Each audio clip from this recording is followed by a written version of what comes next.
Hello, hello, hello, and welcome to English Learning for Curious Minds by Leonardo English, the show where you can listen to fascinating stories and learn weird and wonderful things about the world at the same time as improving your English. I'm Alistair Budge, and today we are going to be talking about a people who are not officially citizens of anywhere, the Bidoon of Kuwait. In this episode, we'll learn who the Bidoon are, why they are considered stateless, what life is like if you are stateless, and here's a spoiler alert, it's not particularly easy, and ask ourselves whether there's any end in sight. Okay then, let's get started and learn about the plight of the Bidoon. 2019 was a busy year for the Irish Embassy in London. It was flooded with requests for new passports and ended up issuing 120,000, double the amount it was used to issuing a few years before. Why, you might be thinking? Well, the UK had voted for Brexit in 2016, and it would officially leave the European Union on January the 31st of 2020. This surge of new Irish passport applications was from people who had never previously had an Irish passport, but were scrambling to get one before Brexit officially took place. The Republic of Ireland, as you may know, is still part of the European Union, so any Irish citizen can enjoy the same privileges as any other EU citizen when it comes to things like freedom of movement. Of course, Ireland wasn't handing out citizenship and passports to anyone who asked. You had to have a legitimate claim to be Irish, which typically means either being born in Ireland or having an Irish-born parent or grandparent. It didn't matter if you weren't born in Ireland. In some cases, it didn't even matter if your parents weren't born in Ireland. If you had an acceptable link, lucky you, Irish citizenship was yours. On the other side of the world, however, there are people who are not quite so lucky, as they live in a country that is not quite so accommodating when it comes to handing out citizenship. In Kuwait, there are people who might never have left the country, whose parents, grandparents, and all known relatives might never have left the country. People who might have no links to any other country, nor have the citizenship of another country, yet are not granted citizenship of Kuwait. They are citizens of nowhere. These are the Bidoon, a people without a state to call their own. Not only can they not officially leave the country because they have no passport, but more importantly, they are completely locked out from accessing public services because they have no government ID, no national identity. Before we get into the question of how and why, we first need a brief geographical and historical refresher. Kuwait is a country at the mouth of the Persian Gulf. It's small, at just under 18,000 square kilometers. To give you a reference point, that makes it smaller than the metropolitan area of Paris. To the south is Saudi Arabia. To the north and east is Iraq. And just past Iraq, only 45 kilometers away, is Iran. This geographical position, sandwiched between three large countries, has always made the small country highly sensitive to external influences, which partly explains its cautious stance on citizenship, which is what we'll be talking about today. Now, there is evidence of people living in the area for thousands of years, both nomadic people who would travel from place to place and people who settled in villages and towns. And for most of its history, the area now known as Kuwait was a collection of small settlements. But in 1752, Kuwait became an independent country for the first time, under the rule of a man named Sabah ibn Jaber, a man whose descendants still rule the country today. Between its founding as an independent nation and today, however, the country has gone through several iterations. Under increasing threat from the Ottomans, it struck a deal with Britain and became a British protectorate in 1899. Importantly, this didn't make Kuwait a British colony, and it wasn't captured by Britain, but it did effectively outsource all diplomatic relations to Britain, and meant that Kuwait wasn't really an independent country. It was a poor country, with most people in the country living a subsistence lifestyle. But in 1937, a discovery was made that would change everything: oil. Despite its miniature size, Kuwait has approximately 8% of the world's oil reserves. It started to export its oil in 1946, and by 1952, it was the largest oil exporter in the region. It declared full independence from Britain in 1961, and since then, it has gone from one of the poorest countries in the world to one of the richest. With the Declaration of Independence in 1961, and with full responsibility over its own administration and security, Kuwait needed to fully figure out and document its citizens. So, it encouraged all eligible Kuwaitis to come forward and claim citizenship, to make themselves official in the eyes of the Kuwaiti government. There was already legislation in place that outlined who did and didn't qualify for Kuwaiti citizenship, but this was updated in 1959 with the nationality law, which clarified the conditions to qualify for citizenship. Like most laws, it is long and complicated, but there are a few key points to mention. Firstly, anyone who could prove that they or their ancestors had settled in Kuwait before the year 1920 would automatically qualify for Kuwaiti citizenship. The relevance of 1920, by the way, is because it was the year of a key battle between Saudi-backed militants and Kuwait.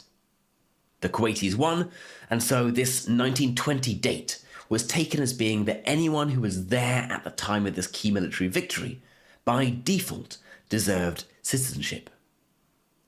Secondly, for those who didn't have or couldn't prove Kuwaiti roots going back to 1920, there were paths to naturalization. There were other ways in which you could obtain citizenship. For example, if you had lived in Kuwait for 15 years or more and could prove that you were an upstanding citizen, then there were ways you could officially become a citizen of Kuwait, even if your parents didn't have official citizenship. Now, the key element with both of these conditions of the law is around proof, being able to prove that you were in Kuwait in 1920, or that your ancestors were, or being able to prove that you'd been in the country for over 15 years. For some people, this was easy: birth certificates, official documents, employment contracts, and so on. But for others, it was not. And this brings us to the Bidoon. Now, on a linguistic note, Bidoon means without in Arabic, and is an abbreviation of the phrase Bidoon Jinsiyah, meaning without nationality. And to clarify, Bidoon is different from Bedouin, which is the name for a larger nomadic people throughout the Arab world. Confusingly, most Bidoon are or were Bedouins. They were nomadic, but Bedouins are not all Bidoon. And on one more administrative note, Kuwait isn't the only country with Bidoon. There are stateless Bidoon in other Gulf countries, mainly Saudi Arabia. But today, we'll keep the discussion to the Kuwaiti Bidoon, as that is where their plight is most obvious. Historically, the Bidoon was a nomadic group, a group that travelled from one place to another, never staying in one place for an extended period. The world is full of nomadic people, but the Middle East has always been home to a particularly high proportion of the world's nomadic population. It is, in some ways, obvious. The region is filled with deserts, and there is not an abundance of arable land and fresh water. People needed to keep moving from one place to another to make sure that they and their animals had enough to eat and drink. And this nomadic lifestyle, historically at least, would completely ignore national borders. Borders were man-made creations, imaginary lines in the sand. If you were crossing the desert on a camel and you navigated by the stars, you had little idea where one state ended and the next one started.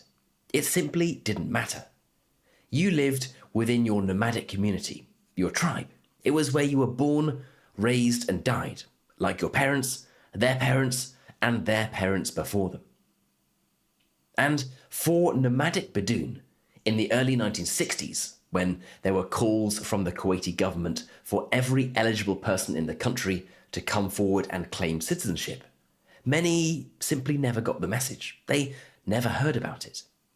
Many who did hear about it just didn't understand the benefit of claiming citizenship. What would it do for them?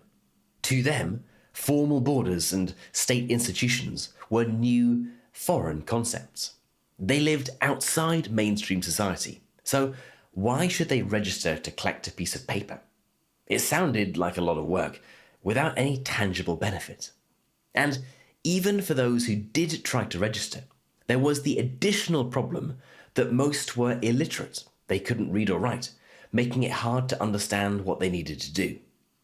And even if they were able to understand what they needed to do, there was the question of documentation and proving they were who they said they were. Their parents or grandparents might well have been in Kuwait in 1920. They might have ticked every single box when it came to the right to having Kuwaiti citizenship. They might have lived their entire life in Kuwait and never left the country. But it was hard, perhaps impossible, to prove. There were no official birth certificates, no documents to prove Kuwaiti ancestry.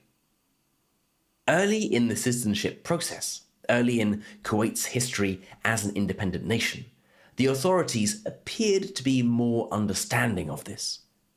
Many Bidoon were granted Kuwaiti citizenship.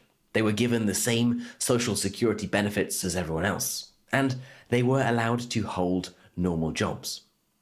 And at one point, a reported 80% of the entire Kuwaiti army was made up of Bidoon. But today, the Bidoon is the most marginalised group in Kuwait. Most are stateless, invisible, and without any path to citizenship, and therefore the ability to live a normal life. When a baby is born to a Bidoon mother, they do not receive an official birth certificate. As a Bidoon, you do not receive an official Kuwaiti identification card. You are completely shut out from Kuwaiti society. And we aren't talking about a few hundred people here. The official number from the Kuwaiti government is around 120,000, but other estimates place it at over 200,000. And Kuwait only has 1.5 million citizens, so it is a sizable chunk of the population. So, why are they so marginalised? Is it just a question of Kuwait tightening up its bureaucracy and of the Bidoon not being able to prove that they are who they say they are? Well, Kuwaiti authorities say yes, but NGOs like Amnesty International say that it is more complicated than that. Instead of it being a simple case of missing papers, it is a coordinated effort on the part of Kuwait to marginalise this nomadic group, especially in recent years. In other words, they have been singled out and shut out of society on purpose. And according to NGOs in the region, there are a few reasons as to why.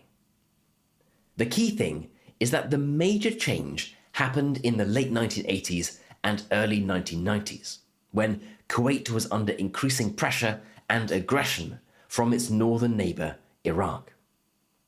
During the Gulf War, when Iraq invaded Kuwait, Kuwaiti officials claimed that Bidoon had collaborated with the Iraqis.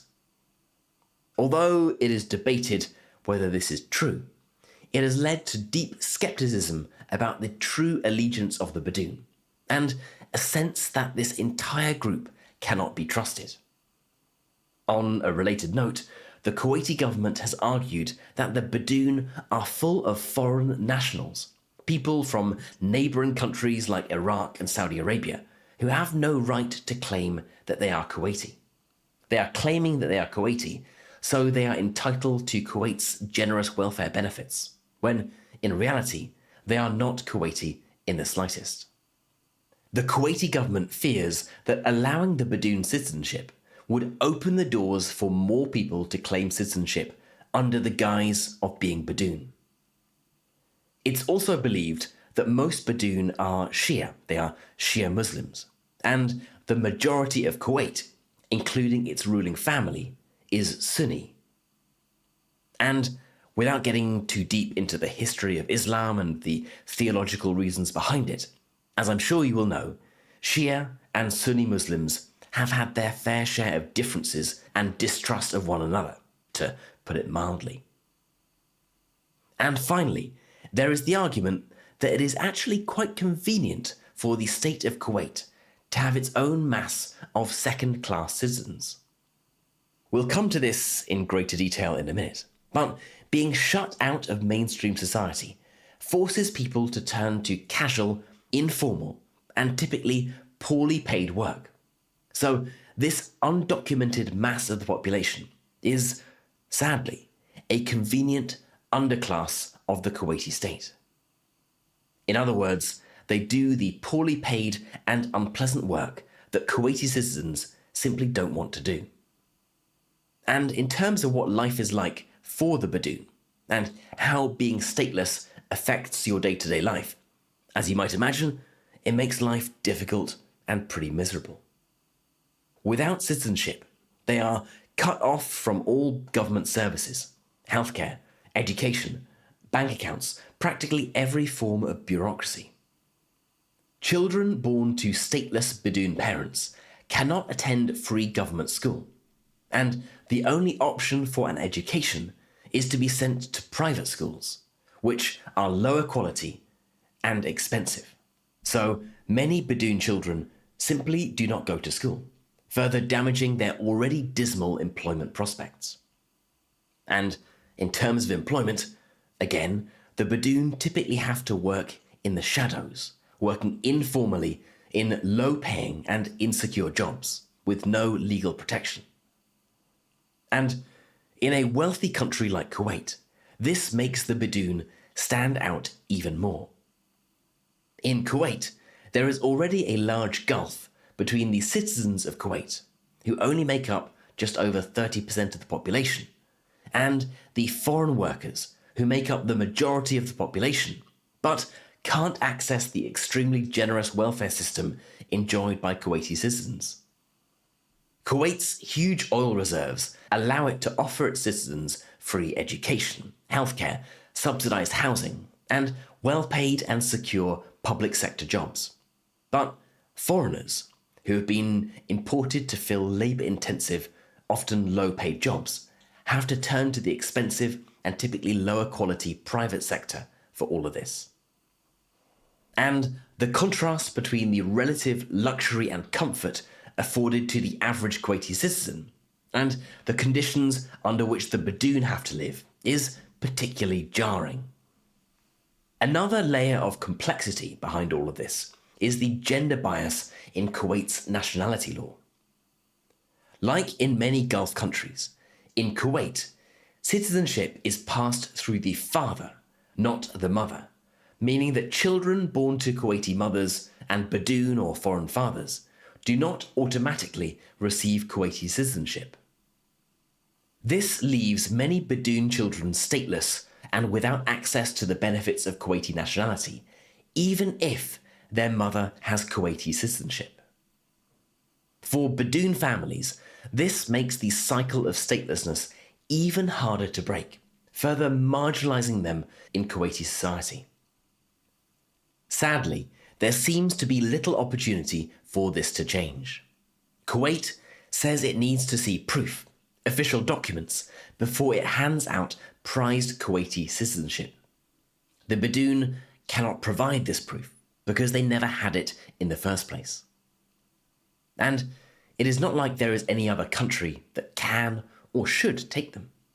Kuwait has argued in the past that Iraq and Saudi Arabia should give citizenship to qualifying Bidoon. But Iraq and Saudi Arabia have generally rejected this on the grounds that the Bidoon are more Kuwaiti than they are Iraqi or Saudi. They are Kuwait's issue to resolve. They are nobody else's problem. So there they are, stuck in this diplomatic limbo, stateless, citizens of nowhere, living in a country that they call home, but that refuses to recognise them. Now, to end things on a slightly positive note, there are some signs of hope for the Bidoon.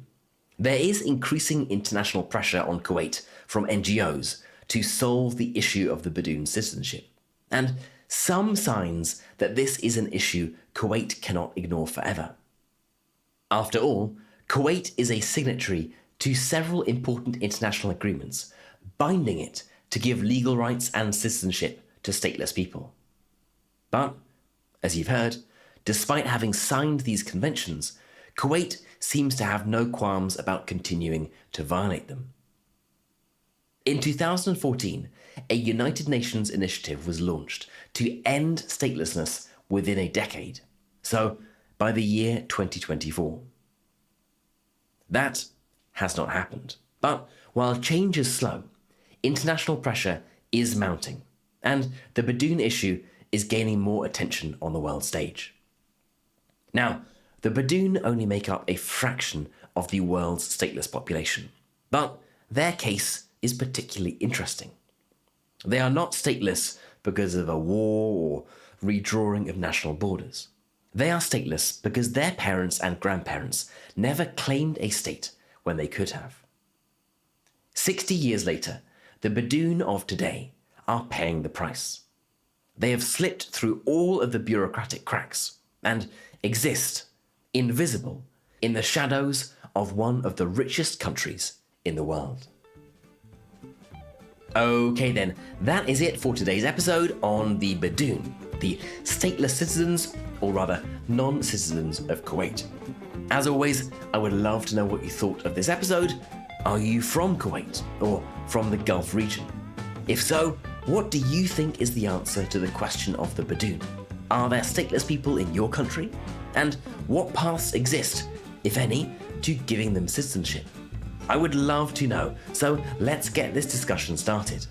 You can head right into our community forum, which is at community.leonardoenglish.com, and get chatting away to other curious minds. You've been listening to English Learning for Curious Minds by Leonardo English. I'm Alistair Budge. You stay safe, and I'll catch you in the next episode.